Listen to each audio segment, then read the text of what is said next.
Hey guys, Kilauea in Hawaii is erupting again. It is in a remote part of a national park, but the pictures are stunning. They really look great. You see here a picture of the USGS where that fissure is opening and the lava's already flowing to the left and to the right. So that was taken on Tuesday, September 17th, so today.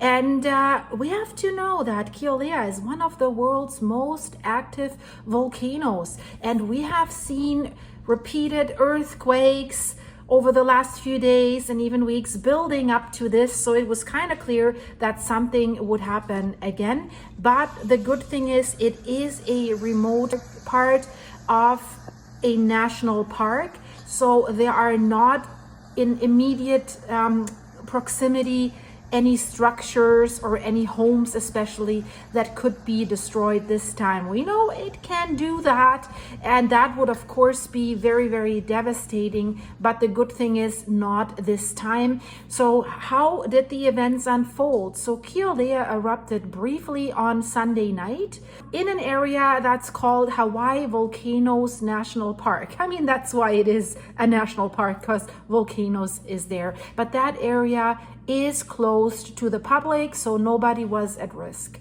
So this eruption is in the Middle East Rift zone of Kilauea, and then this eruption resumed Monday night, and then early Tuesday, early today, the eruptive activity has increased, but still no threat. That's what the observatory says.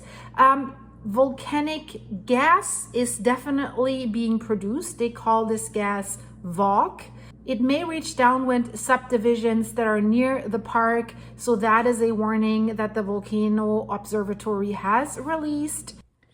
So, of course, this high level of volcanic gas, or VOC, like volcanic smog as it's called, it creates the potential for airborne health hazards to residents and visitors. So it can also, and that's the interesting part, damage agricultural crops and other plants. So that is very interesting. And of course, it affects livestock that is grazing in the area. That is hard to evacuate so quickly, especially since wind can turn, then the gas goes here, it goes there, so you can't always like load all your animals and drive them around. So the animals are exposed to this, definitely.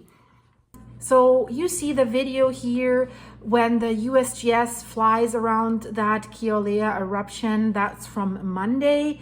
The park basically encompasses two summits of two of the world's most active volcanoes. So isn't this great? Two of the world's most active volcanoes on one island. So that is Kilauea and that is Mauna Loa. We have heard a lot about Kilauea in the recent weeks and months, right? But this eruption is in a remote wilderness area, and the interesting thing is you see there's lots of trees. Basically, the fissure looks like it is cutting right through a forest there. And where is this location? It is more than 6 miles. That is 10 kilometers from the nearest road. So nothing under threat, but it also doesn't make public viewing possible because it's so remote. And of course, they're urging people to really not try to hike there. This can be very, very dangerous. If you're watching my channel, you might have seen in Iceland, there was a guy walking to the eruption, standing on a lava cliff of just fresh lava that could have collapsed at any time. Do you see that fly flying around there? That's irritating. So guy, you're on camera. So let's not forget, although it seems right now that this eruption is not a threat, the USGS, the United States Geological Survey, has given out a warning, and they said that the lava flow from Hawaii's Kilauea volcano could, and this is quote, destroy everything in their path as the eruption started again or resumed since Monday. Because Kilauea is so active, it's kind of like not unpredictable, but we have to see how these events unfold. And here you see on the map, it sits on the southeastern shore of the Hawaiian Big Island, as it is called, and it's extremely active. It has been erupting regularly since 1983.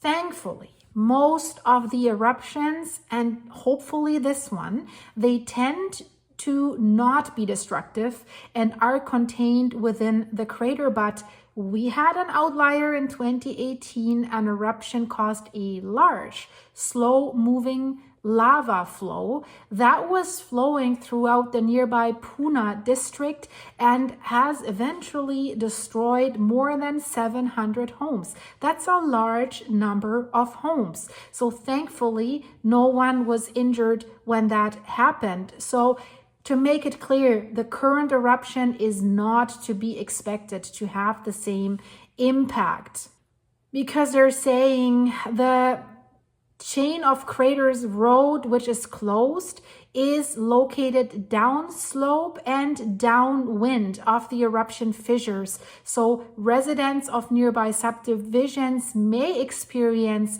the volcanic gas emissions that are related to this activity, and that could continue over the coming days. But they're saying, although there is no threat to life or property right now, the situation can change suddenly. And suddenly is the word that we, of course, have to pay attention to. They're saying additional ground cracking and outbreaks of lava around this active fissure are possible at any time. So we could see that fissure getting longer, or in some spots along that fissure, we could see new outbreaks, or existing fissures can be reactivated. That's what the USGS update is saying. And good thing is that the Hawaiian lava flows are generally advancing slowly and they're going downslope. And because they are so slow, they can easily be avoided by people, but they can destroy everything in their path, including not only vegetation, but also the infrastructure. It can cut off roads, it can damage utilities. And of course, these lava flows then can cause uneven terrain that is difficult to navigate, and as well as these hot temperatures that lead to heat exhaustion or dehydration, among other hazards. So do not get near that, period.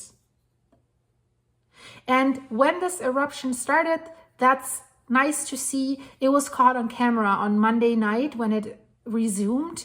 And the Hawaii Volcanoes National Park services have shared this image to X. So they're saying the eruption that began on the night of September 15th has resumed.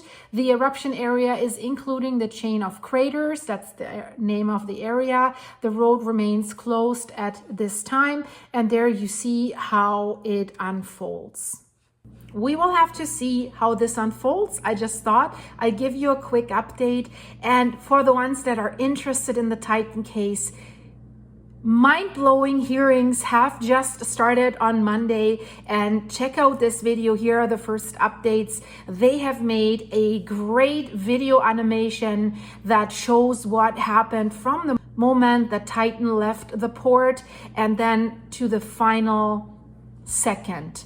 So this is really groundbreaking. It gives you the depth, it gives you the pressure, and it gives you the text messages. Yeah, you hear me right. They did communicate with text message, although so many people were doubting this, but it's true. So you relive the final moments of the Titan, and I report in this video. So check this out, guys. Click it and watch it and help me to promote this video a little bit, because it's a very interesting topic as well. This, you know, the volcanoes, this is what's going on the islands with hot stuff, but what is going on at the depth of the ocean is equally as interesting. So thanks for watching. I will see you soon with another update. Bye bye.